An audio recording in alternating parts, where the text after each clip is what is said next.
Habari, and welcome. If you've been following the news lately, you've probably heard the words Finance Bill 2026 being thrown around. And like many Kenyans, you might be wondering, what does this mean for me, my business, my rent, my M-Pesa? Today, we're going to break it all down, simply, clearly, and honestly. The Kenya Finance Bill 2026 was tabled on 30th April 2026 by the National Treasury under Cabinet Secretary John Mbadi. It is a legislative document that proposes changes to how the government collects taxes, touching the Income Tax Act, the VAT Act, the Excise Duty Act, and the Tax Procedures Act. If passed into law, which is expected on or before 30th June 2026, most changes take effect from 1st July 2026. Let's get into it. First, why does this bill even exist? The Kenyan government is trying to raise an astronomical amount of money, KSHM 3.533 trillion for the 2026-27 financial year. That's made up of KSHM 2.9 trillion in ordinary revenue and KSHM 632 billion from what's called appropriations in aid. This is not a small ask. Kenya has significant debt obligations, a bloated public wage bill, and ongoing commitments to fund infrastructure, health, education, and devolution. Now, here's something important to note. Unlike the Finance Bill 2024, which was infamously withdrawn after Kenyans took to the streets in massive protests, the 2026 version is described as less aggressive. The government, aware of elections approaching in 2027, appears to be treading more carefully. But make no mistake, there are still proposals in this bill that will hit ordinary Kenyans directly in the pocket. Let's talk about the proposal that has caused the most uproar, a 16% value-added tax on digital financial services. Yes, the bill proposes applying standard VAT to mobile money transactions, payment processing fees, and digital banking gateway services. In plain terms, that means the fees you pay when you send money on M-Pesa, pay bills online, or transact through your bank's app could become more expensive. Now, proponents say the tax is on the service provider, not directly on you. But economists and tax experts warn that these costs will almost certainly be passed on to consumers. KPMG's Associate Director for Tax and Regulatory Services, Kiema Wanismus, put it plainly. Taxing digital payment charges risks pushing Kenyans back toward cash-based transactions at a time when Kenya has become a global model for mobile money adoption. Think about that.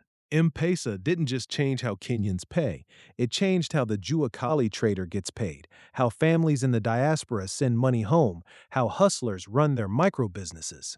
A tax on that ecosystem isn't just a number on a spreadsheet, it's friction in the daily economy of millions.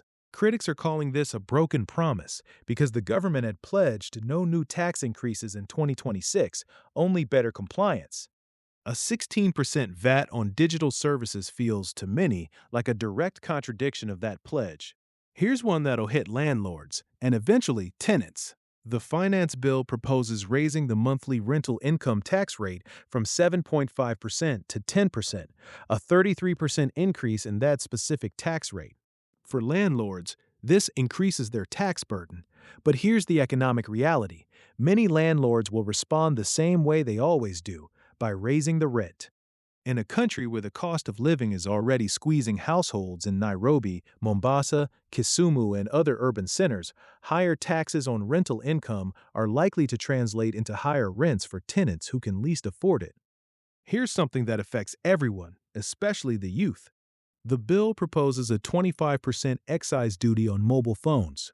In 2026, a phone is not a luxury. It's a business tool. It's a classroom. It's a bank. It's an office. Young entrepreneurs use smartphones to run Insta businesses, freelance on platforms like Upwork, do research, and access government services. A 25% excise duty means new phones become significantly more expensive. This hits lower-income earners hardest, the people who are saving up to buy their first smartphone or replacing a broken one.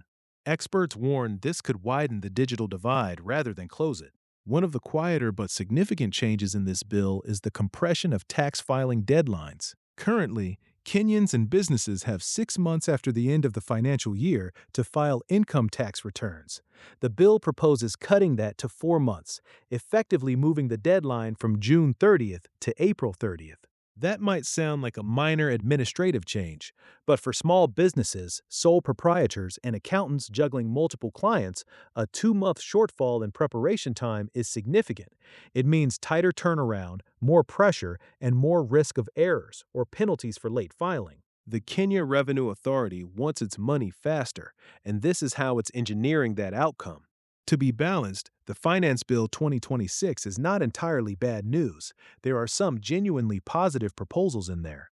1. A tax amnesty for liabilities covering periods up to 31st December 2025.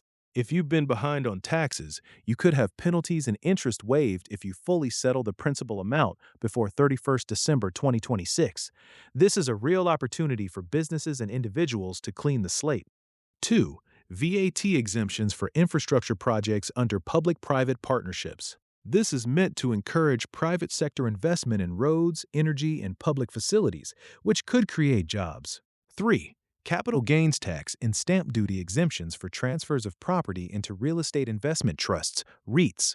This could deepen the capital markets and make real estate investment more accessible to ordinary Kenyans through pooled funds. 4. An increase in the VAT-free threshold for accompanied baggage for returning passengers, meaning Kenyans coming back from abroad can bring in slightly more goods without tax. One provision that hasn't gotten as much attention as it deserves is this. The bill grants the Kenya Revenue Authority expanded access to taxpayers' personal financial and transactional data. This sounds technical, but here's what it means in practice. KRA could have broader powers to monitor your bank accounts, mobile money history, and financial transactions. The concern raised by tax experts is that ordinary Kenyans who participate in chamas, harambes, and community fundraising could find their informal transactions flagged as taxable income, even when no commercial activity is involved. This represents a potential erosion of financial privacy, and experts are urging Parliament to set clear guardrails on how this data can be used. This bill is not yet law. Here is where it stands right now. Kenyans were invited to submit written memoranda to the National Assembly's Departmental Committee on Finance and National Planning. The deadline for submissions was 25 May 2026. After that, the committee reviews all submissions, prepares a report, and the full National Assembly debates and votes on the bill, expected before 30th June 2026. If passed, the majority of changes kick in from 1st July 2026. Here's the crucial message. Public participation matters. The Finance Bill 2024 was withdrawn precisely because Kenyans spoke loudly, first through formal channels, then through the streets. KPMG's Kiema Wunsmis said it best. The moment it becomes an act, the ship has already sailed. So make your voice heard now, through your member of parliament, through civic organizations, through business associations, and through the formal public participation process. To summarize, the Kenya Finance Bill 2026 is the government's fiscal blueprint for raising Kanek's 3.5 trillion in the coming year. It proposes a 16% VAT on digital financial services, higher rental income taxes, a 25% excise duty on mobile phones, tighter tax filing deadlines, expanded KRA data access, but also a tax amnesty, infrastructure incentives, and capital markets reforms. The bottom line? This bill will affect how Kenyans pay, how much rent they pay, how much their phones cost, and how much privacy they have in their finances. Stay informed, engage, participate. This is your money, your economy, your country. Follow, like, comment, share, and subscribe for more videos. Stay informed.